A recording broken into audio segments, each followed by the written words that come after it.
पाठ 4 कविता भगवान के डाकिए, जिसके कवि हैं रामधारी सिंह दिनकर। आज हम सबसे पहले इसका मानचित्रण देखेंगे।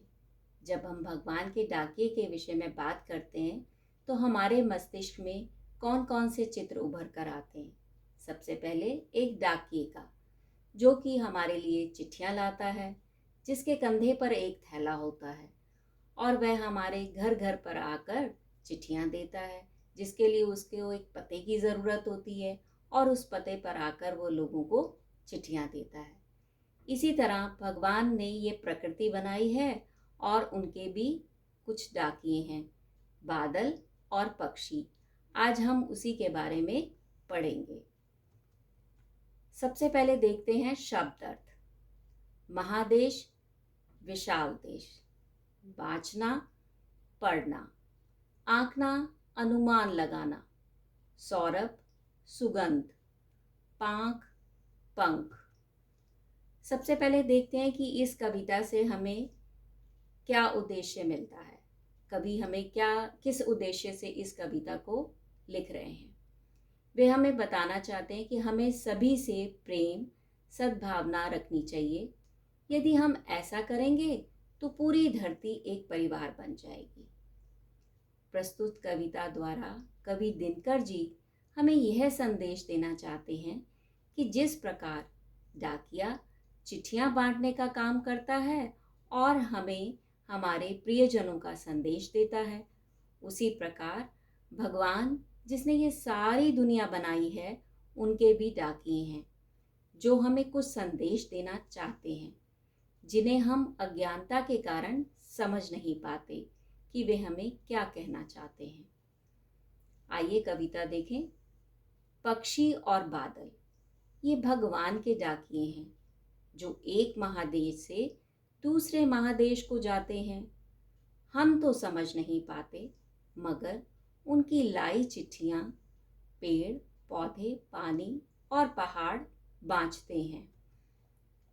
कवि प्रस्तुत पंक्तियों में बताते हैं कि भगवान के दो डाकिए हैं, पक्षी और बादल, जो किसी में कोई भेदभाव नहीं करते, सबको एक समान मानते हैं, जो किसी सीमा व बंधन को नहीं मानते, कहीं भी आने जाने को स्वतंत्र हैं।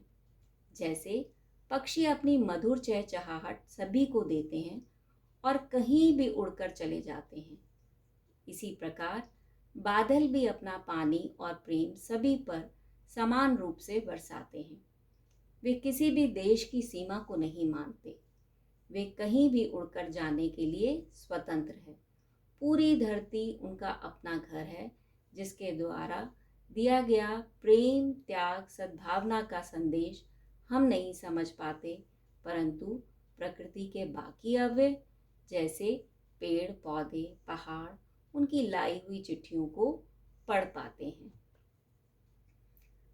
प्रस्तुत पंक्तियों में कवि हम तो केवल यह आंकते हैं, यानी हम तो केवल यही अनुमान लगा पाते हैं, बताते हुए कहते हैं कि एक देश की धरती दूसरे देश को सुगंध भेजती है और वह सौरभ हवा में तैरते हुए पक्षियों की पांखों पर तिरता है और एक देश का भाप दूसरे देश में पानी बनकर गिरता है।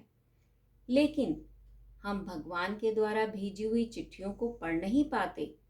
हम तो केवल यही अनुमान लगाते हैं कि एक देश की धरती हवा के द्वारा पक्षियों की पांखों पर सवार होकर दूसरे देश की धरती को फूलों की सुगंध भेज रही है, किंतु हम तो केवल यह अनुमान लगाते हैं कि एक देश की नदी, तालाबों का जल भाप बनकर उड़ता है और दूसरे देश में बादल के रूप में जाकर बरसता है। इनके लिए देश भिन्न भिन्न नहीं है, इनके लिए तो पूरी धरती एक है। ये स्वतंत्र रूप से कहीं भी आ जा सकते हैं। तो बच्चों, आज जो हमने कविता पढ़ी उससे हमें क्या संदेश मिलता है, आइए देखें। इस कविता से हमें यह संदेश व शिक्षा मिलती है कि जिस तरह प्रकृति कोई भेदभाव नहीं करती, अपना पराया नहीं करती, अपनी वस्तुएं सब में बराबर रूप से बांटती है, उसी तरह हमें भी सभी से प्रेम, सद्भावना रखनी चाहिए। यदि हम ऐसा करेंगे तो पूरी धरती एक परिवार बन जाएगी। धन्यवाद।